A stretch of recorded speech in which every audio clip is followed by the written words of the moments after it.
welcome to the Trinity Force Podcast. Yo, it's that Triforce cast beaming straight to your home. Grab a beer so we know Pone ain't drinking alone. Send an email, a quick tweet, just pick up the phone. Leave a message, hit the beep if you're a creep, watch your tone. Discuss the meta game, patch notes, whatever helps your stats most. Obi Pone Kenobi is your last hope to snatch gold. So grab your headphones and join in the fun. We'll try and force in some jokes and some cringeworthy puns. Yo, we can make it together, people. Trinity Force Podcast.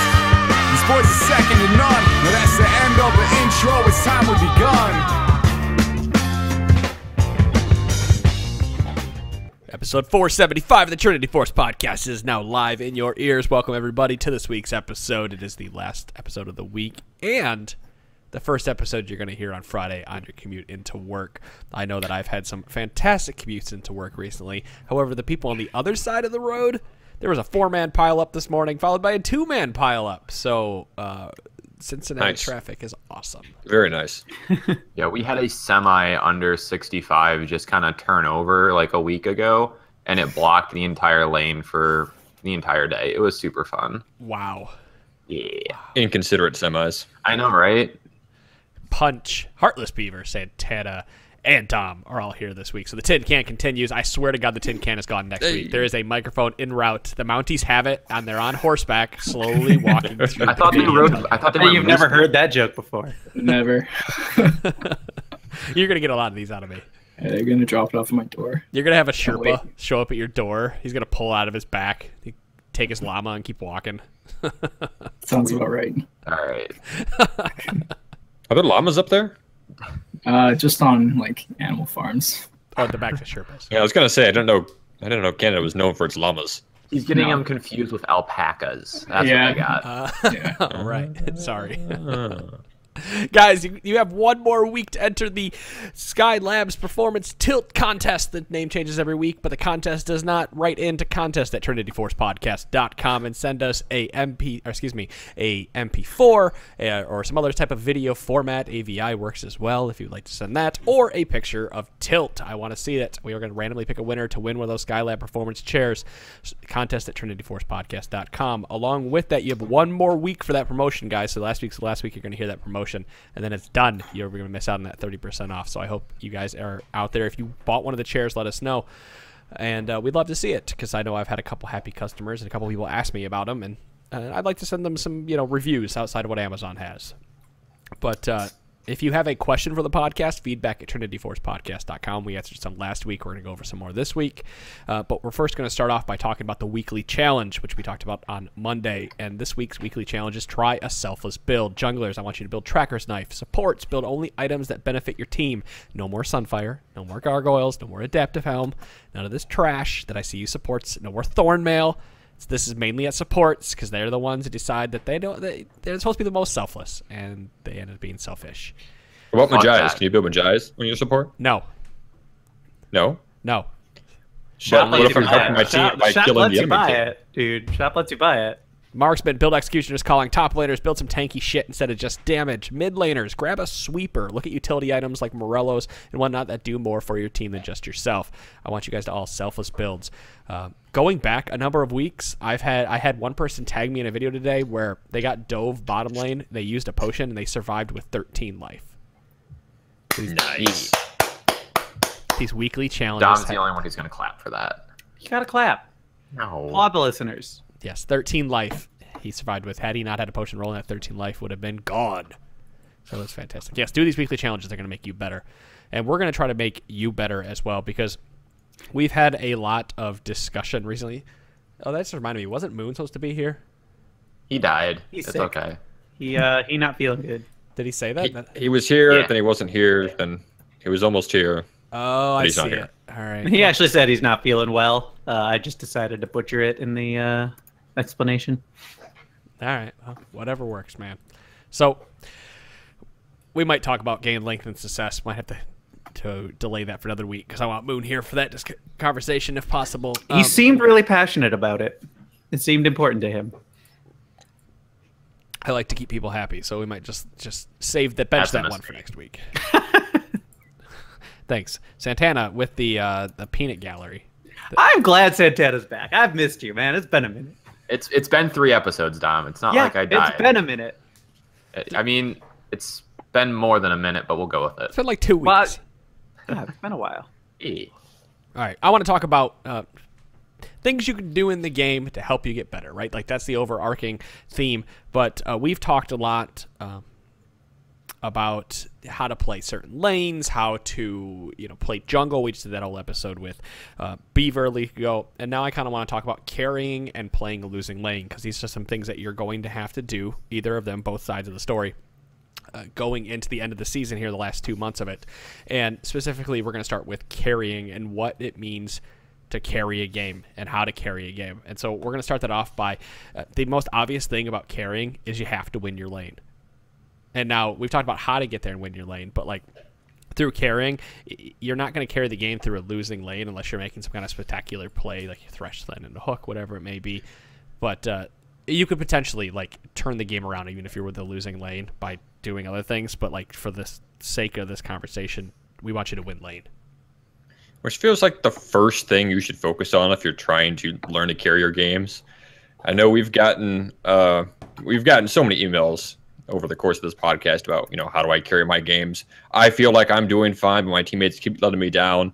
And one of the reoccurring themes that we keep seeing is, well, you're not, maybe you're even in the laning phase. Maybe you go 3-3, but that's still way too many deaths. You're not really winning your lane. And that's something we keep coming back to, is if you want to carry your game or carry the majority of your games, the only thing you can, or the most influence you have is during the laning phase for your own lane, when it's just you and the enemy, unless you're bot lane, and then it's a whole other jungle. So yeah, focusing on that laning phase, and just, you got nothing else to blame at that point. If you could hone in on that and win every game, you can win your lane every game. That's going to boost your win percentage so high. One of the best feelings in this game is when you're winning the lane, but your opponent doesn't think they're that far behind. And so they like pick a fight with you and you crush them. And then afterward you get to say, well, I don't know what they were thinking. Like how often does that come up? Like in all of our games, like how often does that actually come up? And it feels just amazing because you're just that far ahead but for some reason your opponent doesn't think that. And we've all been in the other side of that. It's like, you decide to press a power spike that you think you have or something, like you're just not paying attention to how far ahead your opponent is and everything, but it feels so good to just be so far ahead that you're like, I don't know why they thought they were going to win that. Right. Yeah. And I think there's different conditions to winning lanes. It's not always, oh man, I solo killed my lane opponent, I'm winning my lane. For some champions, winning your lane actually is just going even. If I'm playing Katarina and I'm even in lane until level 6, I'm doing a pretty good job. If I'm even in CS in a bad matchup, okay, now I'm level 6. Now I have all in potential. Now I can roam on the map. It's also influencing the map strong enough where if you're drawing 2v1 pressure and you're not dying and you're letting your team do whatever they want, that's all you need to do. That was another point on this list was you want to demand the enemy jungler's attention without dying. Beaver, how many times have you had games where a laner has demanded your attention? Does it happen to you quite a bit? Not on your team, but the enemy team. all the time. But I usually, personally, I like to camp top lane just because it's easy to get a lot of kills there. But I always find myself wanting to go bot when my bot lane's already died once or twice because I'm just trying to be too nice and they're pinging me down like, please come help me. And then I go down there and we just get triple killed and the game's over. But as far as like just don't go bot lane. The worst feeling is when you try to camp a lane and that enemy, like let's say it's a top laner, they do a really good job of avoiding dying to you, so they play safe and they just sit there and gain passive experience. Maybe they're a little bit behind in gold, but they haven't died, so they can't get their tower taken, and then they can still save their teleport to make cross map plays. Champions like Shen are really good at this, and other sort of tanks in the top lane. I remember watching, I watched the NA Gauntlet a little bit late just the other day with my friends, and Impact is so good at soaking up top lane pressure. And like, basically, I think they won 2 games because he took all the pressure for 15 minutes, didn't die, and then Sneaky was given a free lane, and then he took over the game. The So only that's definitely sorry. Go for it. The only champion in a given game that like desperately needs all the gold that they can get is the AD carry. Every other champion still gets benefits just by leveling up. Yes, they want gold because items are good for everybody, and you're going to hit certain spikes harder if you do get those items and everything. But mid laners and top laners, like, they get so much out of just leveling up, and I think a lot of people overlook the importance of just keeping up with experience. Yeah. And knowing ranges of, all right, if I stand right here specifically, I'm still in range, but this is the safest I can be. If you watch any really pro top laner, they have this weird sixth sense of like, well, I can't walk up right now because there's definitely a jungler in my top lane bush, and if I walk up, I'm going to die. And he just sits right outside and sits on that XP, and they just wait for the wave to crash, and hopefully his jungler comes up so he doesn't get dove. And it's little things like that that'll help you carry more games. It's just, again, I say this, like, I feel like I say this every podcast, just don't die. And that's not like playing like a bitch or being scared during the entire game. It's just don't play stupid and disrespect the other players and think you're invincible. Yeah, one of the things I see a lot if I surf is when I'm sitting in a bush, like maybe I've waited there like 5 or 6 seconds. I'm just waiting for the wave to get up or the laner to push up so I can gank them properly. They'll type in all chat like, "Oh, I see you, nice try." Like, okay, see ya. I'm going elsewhere. I'm not gonna waste my time sitting here. That I hate. People shouldn't do that. Like, it's funny because you can feel superior because you know where the enemy jungler is, but just sit there and waste their time. Don't tell them that you know they're there, or else they're just gonna leave. Yeah, you just don't type. Just don't do it. Turn off all chat. I do all the time. Absolutely.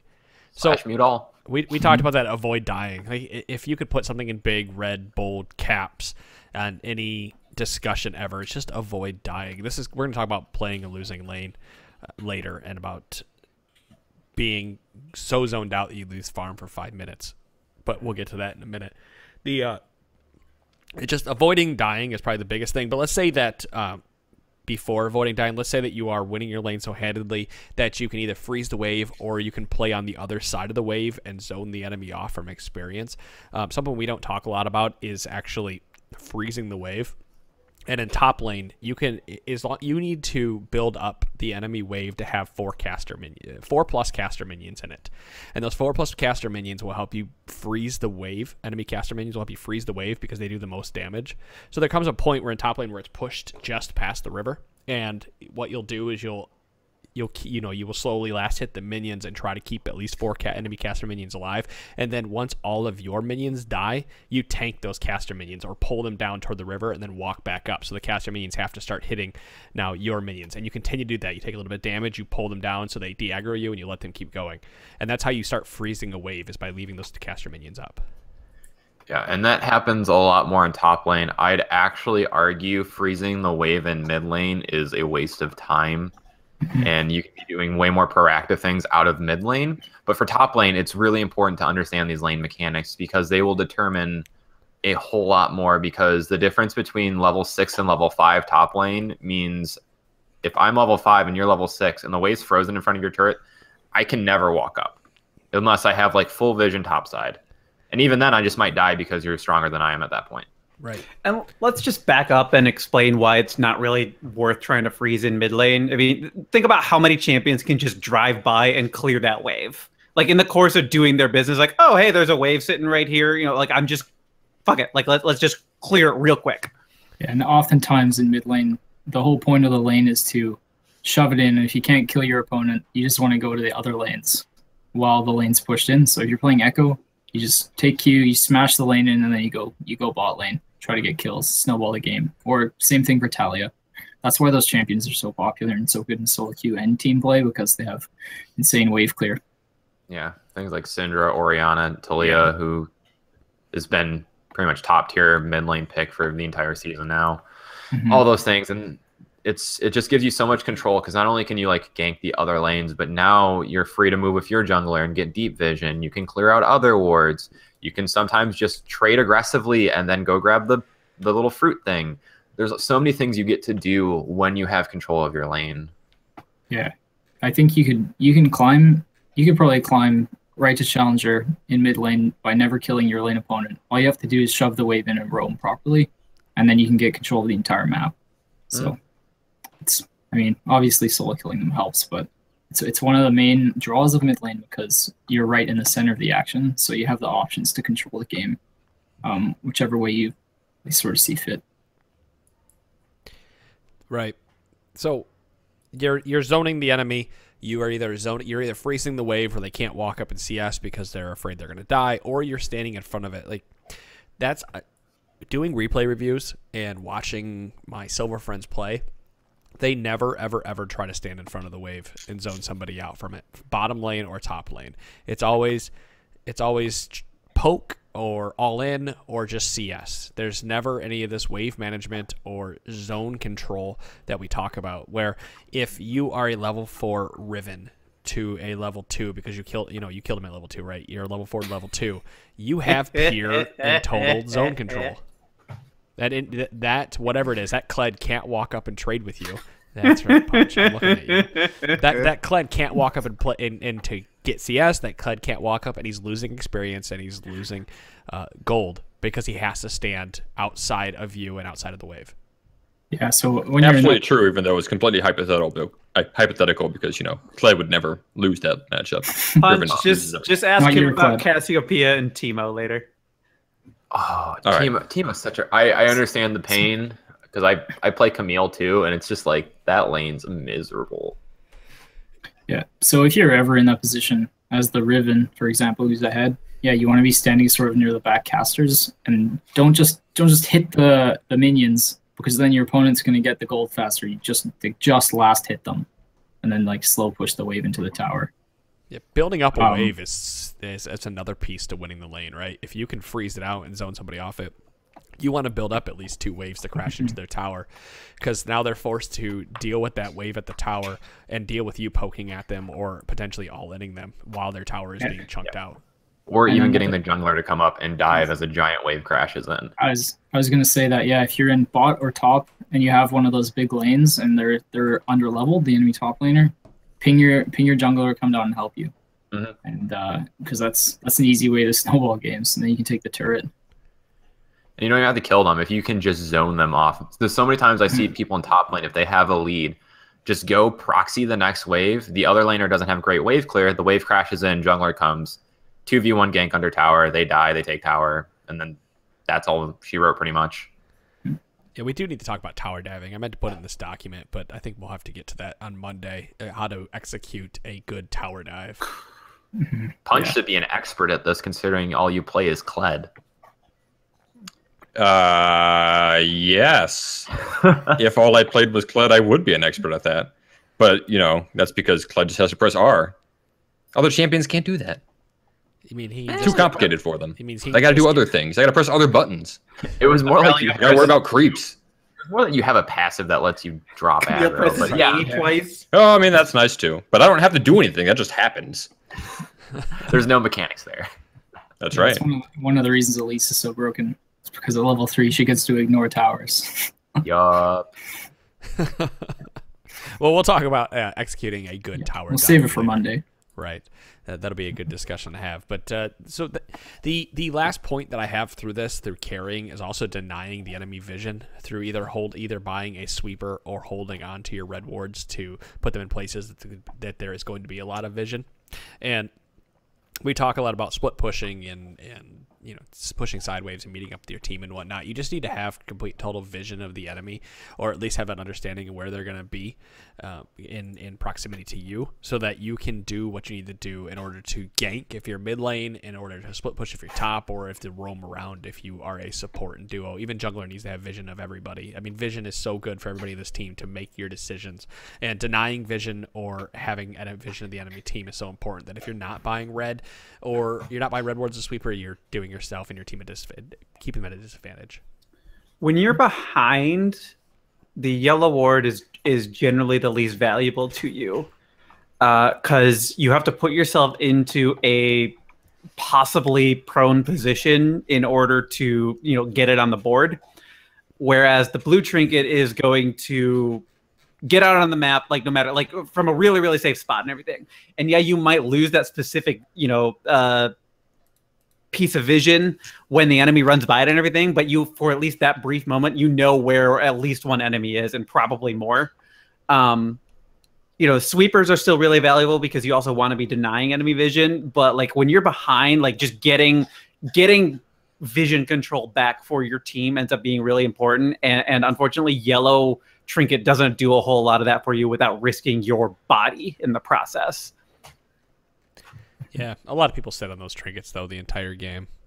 I think that's something that I have to imagine that happens a lot in lower queues, is people sit on those yellow trinkets or don't understand how to use sweeper. And there are people who like theorize that in lower MMRs you can win games like no matter what, just like by getting the blue trinket and overwhelming vision all over the map, because so few people are really paying attention to that vision control element, that your visible permanent ward is always going to be there no matter what, because people are just not going to kill it.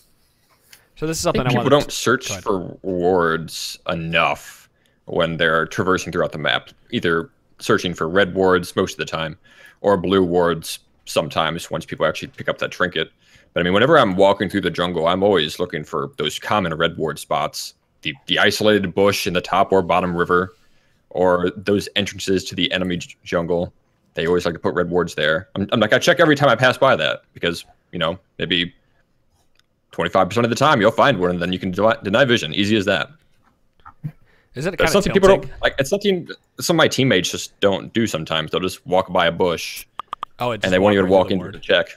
Mm-hmm. Well, no, they won't even walk into the bush. Like it's easy to do. You just take 2 steps to the left there, and you're in the bush. There you go. You can see if there's a ward there. But the amount of times I just watch games and I see people walk straight over that pink ward, and it's like, where are you looking that you're not seeing that right now? Yeah, that too. Like, be mindful of where you're walking. It's really easy. And like, if you're walking by yourself in jungle, like attack move in the bushes, you'll auto hit that ward, and then it's like, oh, there it is. Okay, I won't miss it. You know what I find? Now it's understandable to walk over those if you're, run into a team fight. That's happened to me a couple of times where that's fine. I'm trying to get somewhere really fast, and then I pass over a red ward. I'm like, oh, I want to kill it, but I can't. So you don't have time. Keep in the back of my head, I have to go back later. It's all about efficiency, and yeah, it'd be nice to get that gold and deny that vision, but like, fuck, you not being at that fight is going to be a big difference maker. So if you want to transition into carrying in team fights real quick, so when you're playing a champion, you should it's important to know like what your role is in a team fight. So I've played a lot of Warwick this season. I'll use him as an example. So some games, if I'm really far ahead and I've been able to build my first 3 items, like maybe a Titanic Hydra, Cinder Hulk, and a pair of boots or something, and a team fight comes around, I know I have enough damage to kill a AD carry, so I'm going to try and get to that AD carry and kill them, and then go ahead and clean up whatever I can. But as the game progresses, I know I'm going to fall off with my damage, so what I should be doing is peeling for my my more fed carries, or the ones that have more damage than me, because there's no point of me going on the AD carry because I'm just going to get pushed back and killed, when I could be just peeling off their assassin or their tanks so that our AD carry doesn't die. Wouldn't you say that there's a few phases of team fighting here that you would have to go through? Like the first phase with your Warwick being that your pure initiation, like everybody is using their big initiation abilities. Next would be using any follow-up abilities, and third would be the cleanup phase where assassins and AD carries really start to shine. Yeah, and it all depends on your team comp. So if I'm the only tank on my team, I probably want to be initiating and just sitting in there, fearing people and trying to soak as much damage as I can while my support peels, like a Janna or whatever. But if our team is full of tanks, I can just sit in the back line and hold my ult for someone who tries to come in to kill our damage source. And if your damage source isn't doing any damage, then don't peel for them. Screw them. Let them die. Yep. Yeah, let punch die. Wait till he's got 3 items. No, wait a second. You don't want to do that. 1, 0, 12, the punch classic. But there's some truth to that. Like if your damage source isn't dealing any damage, like let the opponents waste their important abilities on that not damage dealing person, and then prop up the fucking tank who is unkillable and is probably at a point where they're dealing a lot of damage anyway. ADC 2017 lull, where I would use my ultimate or whatever it was, and then I would die. That was the end of last season. I remember playing. I remember playing a Vantage game where I played Jinx, and they ended up picking a full engage comp.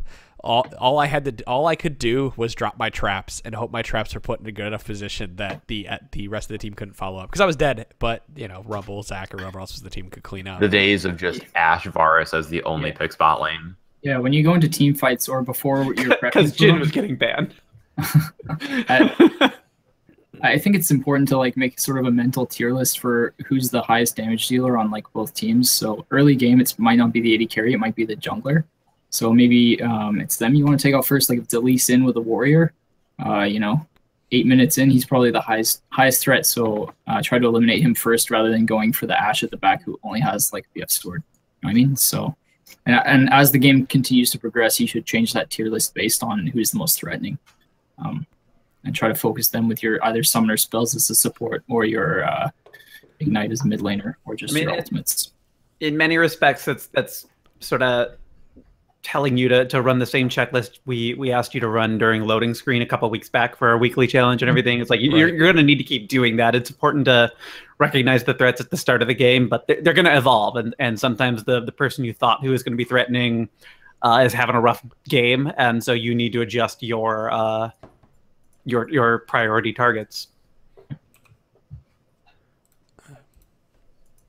I was leaving it there because Beaver's been running away with the conversation. I figured he would just pick it right back up. Apparently not.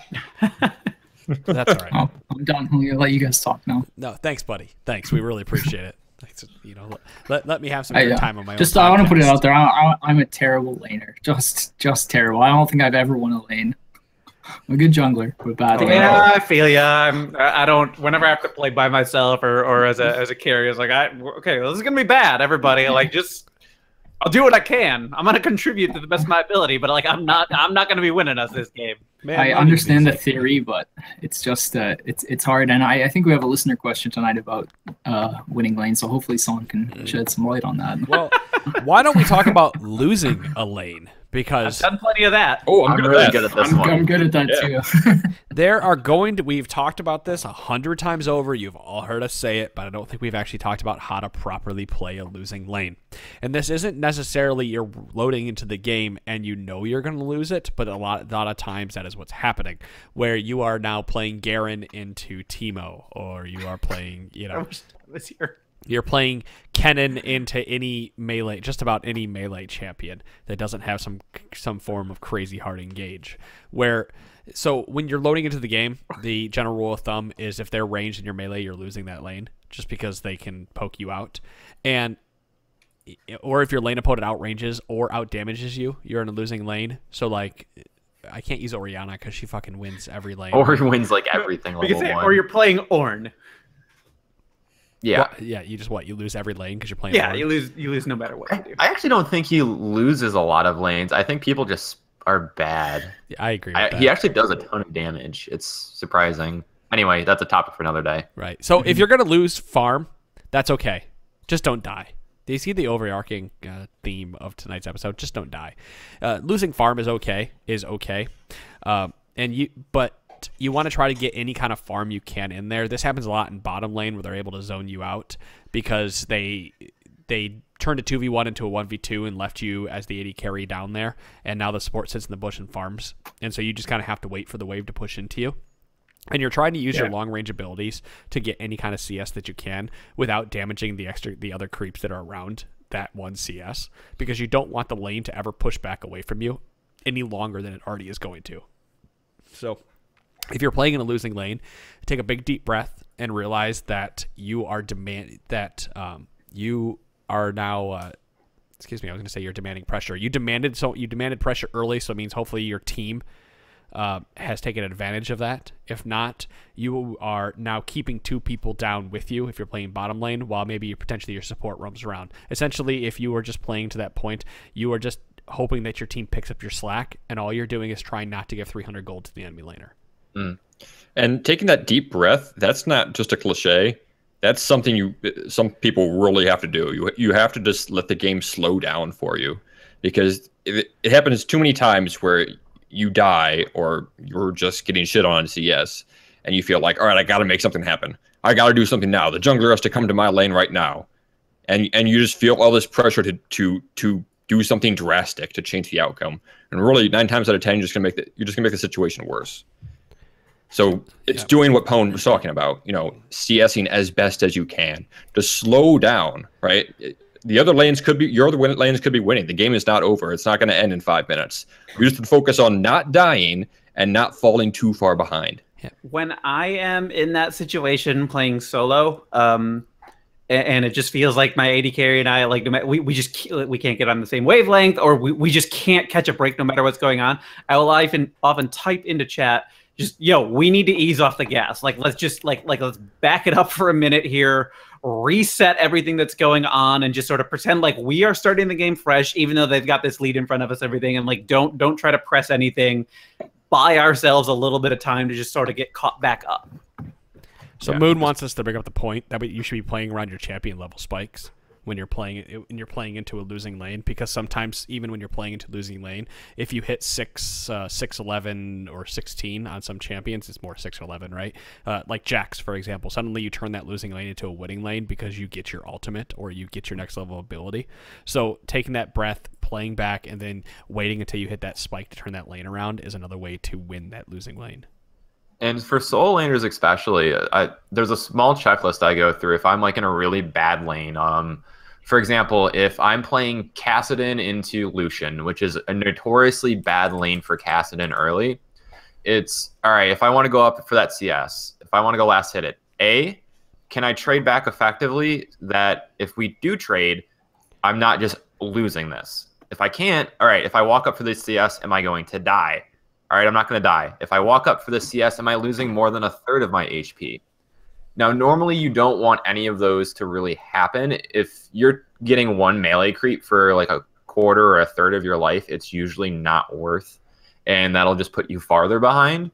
But if you're like, I might take 15%, yeah, I can probably do that. It's those little things you learn through playing whatever champions you're playing. I mean, Kassadin's got some pretty bad matchups. If you look top lane, like Todd probably knows the best. He's as a Garen one trick, like Jace, Teemo, Kennen, those are all miserable. But he's learned Nar is a especially bad one. That he's learned through all his games like how to play those matchups specifically for those champions, so he's not losing all this CS, or he's not just like randomly burning health pots that he doesn't need to burn. So I'm glad you brought that up, Santana, because that's actually something I've started doing. When I'm in a losing lane or the lane is turned against me and I've started losing, one thing to do to help calm yourself down is to start asking yourself that question: is, like Santana said, if I go for the CS, how much damage will I take?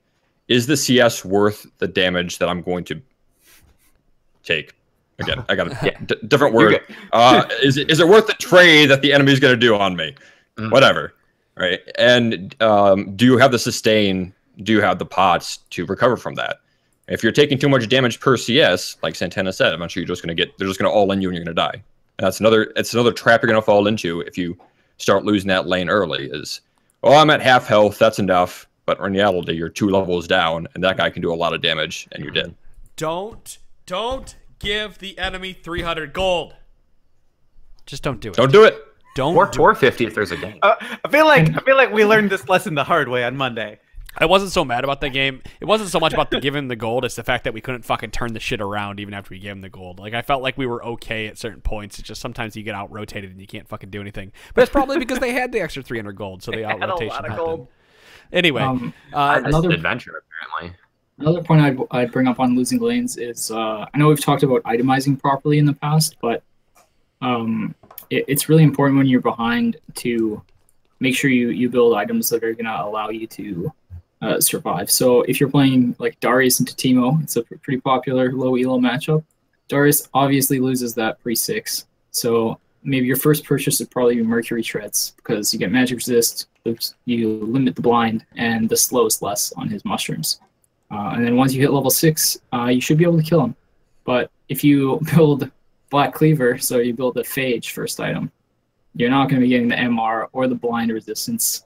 And you don't realize that Darius has enough damage in his kit without items that you can kill the Teemo. So even you just have to know. Hex Drinker. Yeah, early X Drinker. Even if you're playing like a Kali, X Drinker's fine to get early. And like, I think everybody who's played this game has very fond memories of games where they've gotten that one critical item, whether it's the Black Cleaver for Darius or the Infinity Edge for, you know, pick an 80 carry or you know, whatever it is. Everybody has fond memories of the time where they got the one item and then they just ran away with the game. And that's sort of what we all keep falling back to. It's like, if I just get that one item, I'm good to go. It doesn't matter who I'm facing. I have my item and now I'm going to run away with shit. And you need to stop thinking about your past results and look at what you're currently doing, because, you know, to go back to Darius versus Teemo, Black Cleaver is not going to be the solution to your problems at that point in time. It's, you know, it's like Beaver said, it is Mercury Treads because of what Teemo is doing to you and how he's doing it to you. Mm-hmm. And that even goes before you even start getting into like your build path. That can start on starting items. For example, don't buy Doran's Blade, buy Doran's Shield.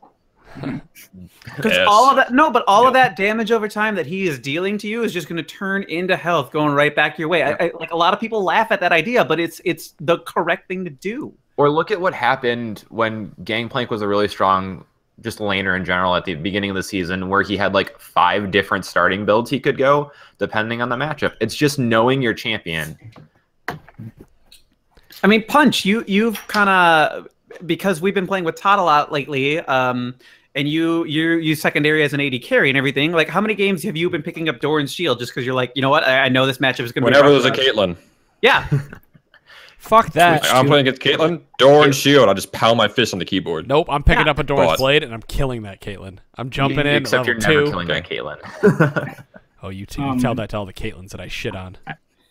And I know items can be overwhelming to sort of wrap your mind around, and there are so many possible matchups. But if you're really struggling with a certain matchup or wanting to learn more about a champion you're interested in, like, send us in a question about a specific matchup, or even just go on YouTube and try to look up like a high elo one trick, because those people are the ones who know everything about the champion in every matchup, and that's the reason they're able to take them to the top of the game, because of their knowledge. Look at this guy with the shill right into us. Feedback at TrinityForcePodcast.com. But I mean, he does have a point. Like, I think he changed his name now. It's like MLGB Blade or whatever. Who's an Akali Aurelia TF Blade. Yeah, he changed his name. He's a Aurelia Akali Aurelia 2 trick, and those champions right now probably not in the best spot. Akali is decent, but Aurelia is not, and he's number 2 on the ladder right now. So it's just getting an idea of, all right, if I want to learn a new champion, probably not a good idea to do right now. But if you want to, find a high low one trick, just watch a couple replays, see what they're doing, why they're doing it, try and think about why they're doing specific buys in certain situations, so you have a better understanding of what I need to be doing in these bad matchups. I want to talk about the last point in playing a losing lane, since we've went around that. And this is like the most extreme case where you're being zoned out from your wave because the laner has done a really good job of listening to all our previous points and has zoned you off. And something that it seems counterintuitive. It feels like that you should be moving around the map, but sometimes it's okay to kind of stand at your tower and lose the game for 5 minutes and be down 50 CS as long as you're not dying, because if you move to another lane, you're putting out your laners at a disadvantage and potentially feeding somebody else. So at the worst case scenario, you're just sitting at your tower and waiting for that lane to get that creeps to get to you, to the point where that you can do it again. Because at some point, the enemy is going to have to take your tower and then leave you with a free lane of farm that you're going to stall and CS at and catch back up. And in some respects, that's where like understanding how to manage and manipulate a minion wave really comes into play. Yeah, this does not mean it's okay. Sorry, Beaver. This does not mean it's okay to stand by your turret with low health. We're not saying do that, because that happens way too often, where somebody gets really low and they're like, "Oh, I can't leave my lane and heal. I just got to sit here and wait for the creeps to come," and then inevitably they get tower dived and die and they lose the lane. Like, if you're low health, go back and heal. God damn it! But right, if you can't get close to the creep wave, do your best to stay with the experience range. If you can't even do that, like Pone said, just wait for the creeps to come to you. So a few weeks back, Adam and I were playing. He was Tristana and I was Tarek, and we were up against Caitlyn and Sona. And this was before Caitlyn got. No, I think it was after Caitlyn got nerfed and everything, but she was still seeing a lot of play. And it doesn't matter because Caitlyn is always an early game bully. And Tarek Tristana is just not going to be the same type of early game powerhouse that Sona Caitlyn is. And so we could have tried to press a lot of fights. That certainly would have been a very Adam and Dom thing to do. But instead, all we did, like, we just eased off the gas, understood that we're going to lose some CS to our tower, but we were going to lose way more health if we tried to really venture out past, the line of scrimmage. And so we waited. They really weren't able to put enough damage into the tower because, Tristana has good enough wave clear to keep making mincemeat of the minions. And Caitlyn's got the range and everything, but early game she doesn't really have the damage to take down towers in any type of rapid succession. And Sona's useless in that situation. Like she can't go in. She's going to take a shit ton of damage if she goes in. And so we just had to be patient and sort of ride out our weak stage of the game. Right. And then you use the power you get after your jungler decides to come down and gank for you, or you just wait. Or you ride out. Someone's coming down for you. It's either the enemy team's coming to dive you 4, or your team is coming down to dive 4 as well. So yeah, or you ride out the other team getting ahead, but or the rest of your team getting ahead because they've concentrated resources on the bot lane in some way. Just need that Garen, to spin the win out of the top for you. Garen will save us. So I tell myself every game. I never thought there would ever come a point in the Trinity Force podcast career where I would talk about Garen so goddamn much. I'll be honest with you. Never once did I ever think I love it so talk much. About Garen. It's something else, isn't it? I love it. I love it. Here it is. That's right. But yeah, that pretty much sums up the two major points I wanted to talk about tonight is carrying and playing a losing lane, because those are two things that you're going to have to do while playing this game, specifically going into the end of the season when you're trying to get those last few ranks. So, hopefully you're heeding our advice this evening and you're going to use that going forward. And if you ever take any of our advice, let us know, by the way. Yeah, email us, feedback@trinityforcepodcast.com. We like to hear all the feedback. So I'm looking at the first listener question, and it's kind of a doozy. All right, so yeah, we'll transfer. We'll slowly transition or quickly transition into listener questions. J. Kaz writes in, I cannot seem to get the hang of trading if I'm on an equal footing with my lane opponent. Range versus range or melee versus melee. I almost always seem to come out on the worst end of the early trades, even if I bait out the main ability, then go in with all of mine up. What might I be doing wrong, and how can I fix this? Not managing. Like me. Yeah, that was the first thing I thought. I was like, it seems like you're taking a bunch of damage from minions. Yeah. So obviously, if the opponent has more creeps than you, and you go in to attack them, you're going to take more damage on the way out than he's going to take because his minions are aggroed first onto you, and there's more of them, so they're doing more damage to you. And if I'm recalling correctly, we outlined this a couple of weeks ago, but abilities don't get minion aggro. It's just auto attacks. And so you might have baited out their big important ability, but that it doesn't matter because they haven't auto attacked you along the way. So if you go in and whether you're hitting with an ability and then an auto attack or some other combination, like it sounds like you're hitting with the first auto attack, and by virtue of that, you're taking a ton more minion damage than they are. Mm. I'm trying to think. Like some champions. The only other. Go ahead. Yeah, I think I was going to bring up what you were just about to say. Is the only other thing we could really think about here is maybe J. Kaz is just unfamiliar with some matchups, because like Santana was about to say, some champions just melee versus melee, some just lose against the opposition. Yeah. There's some matchups where you just can't trade in melee. Yeah, I brought that up early. Jax bullies a lot of champions before everybody hits level 6, and then things change. Yeah, like Jax is level 1. Just like I walk up with E, and if you get stunned, you're gonna take like half your health. Darius is another one who's famous for the level 1 cheese in the top lane bush, where he just sits, waits for a person to walk by, and his level 1's way better than pretty much everyone else's. So Pantheon and Talon are probably killing somebody at level 2. Same with Katarina. Her level 2 spike's insane. Yeah, it's just items are also something else to pay attention to. I mean, is your opponent buying more defensive items? Are they starting Doran's shield and you're starting Doran's blade? Or right. Do they have tabbies? Are they buying earning cloth armor? Yeah. Like tabbies are a big deal a lot of the time. People don't realize how much damage that does reduce in terms of just quick trades. Yeah. And like add a Doran shield on top of that, and it's like, oh, you auto attack me, and I actually gained 20 health now. Great. I mean, they might just have masteries that are working their favor, like in their favor for the early game, and you went with a late game set. Yeah. I feel like we're almost copping out here with the answer, but there's just so much that could be going into this because, you know, for solo lanes especially, so much of it just comes down to the matchups and your understanding of them. Right. But he's got the right idea. I mean, he's got the first crucial step. Like that first crucial step is baiting out that main ability. Sure. So if you're doing that correctly, all right, you're almost there. Now you just got to figure out the rest of it. Something else is going wrong. And also that you're on equal footing. So I'm assuming you understand that like I shouldn't be trading if I'm an item down or whatnot, or if I'm a decent chunk of gold down. So those are at least good understanding points for you so far. It's just getting the rest together. And maybe just watch your replays like, oh, he had a cannon minion. I didn't have a cannon minion. Oh, there's all the damage I took on the way back.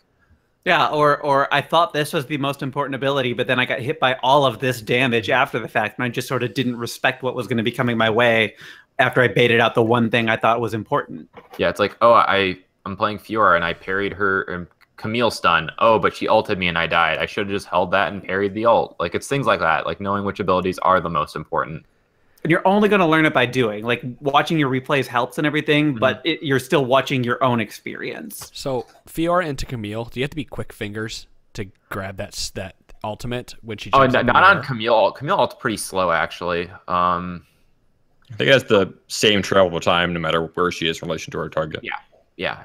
It's unlike E, where if you E onto a target, you won't have enough reaction time to get there unless you're predicting it. Does the zone not happen, or does the damage not happen? None of it.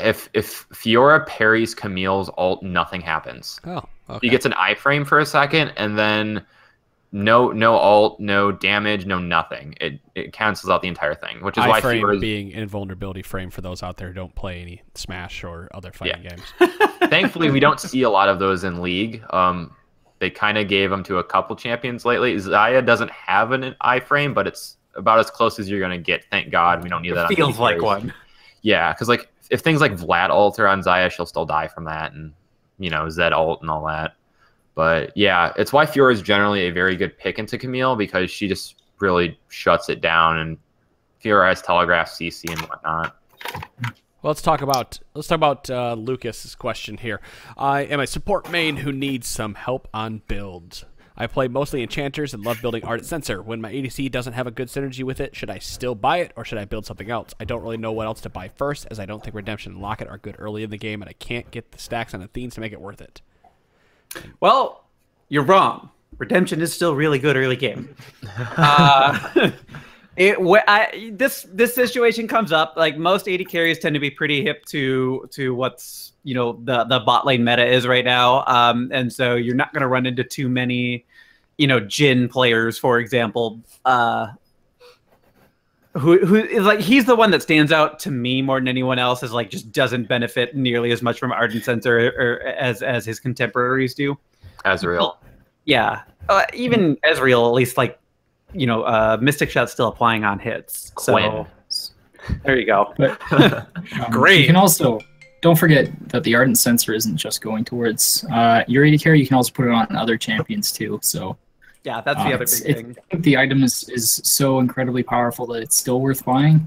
Even if you're giving it to someone like a Fed Lee Sin in the jungle, or like a Talon mid or something, they're still going to benefit a lot from it. They're still getting all that attack speed on hit lifesteal, stuff like that. So I still think it's worth it, but you could sort of like swap the order in which you build them, like Dom was saying, with Redemption being good.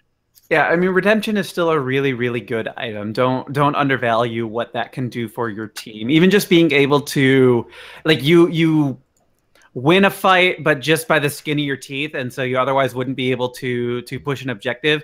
If you for some reason didn't use our redemption in the process of that and everything, that can give your team the health that you need to take an important objective, whether that's like a tower somewhere or a dragon or something that you otherwise wouldn't have been able to do. Like there's a lot of value to what redemption can do for you, and as you use it, you start to learn like how to position it in fights so that you're getting the most out of it during a fight as opposed to saving it for after the fact. Awesome.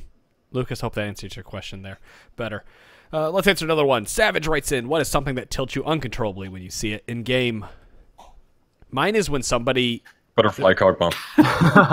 Fucking cowbell Alistar. No, a real... Oh my god! I had that video and I watched it the other day and I was dying. A real tilt outside of that would be when somebody attacks a ward after I've dropped a control ward on top of it, giving the enemy team vision. That tilts me more than anything. Why are we killing that ward that's in the pit when I have a control ward sitting on top of it? Gotta get that gold, baby. Gotta get that CS count Gotta up. get that gold. No, we are doing No, Baron. I know you're There's right. a control ward down. Just don't touch it. You actually give vision to the enemy team when you do that. Like a lot of people don't realize that's what's going on. You give some vision to the enemy team when you attack the disabled ward.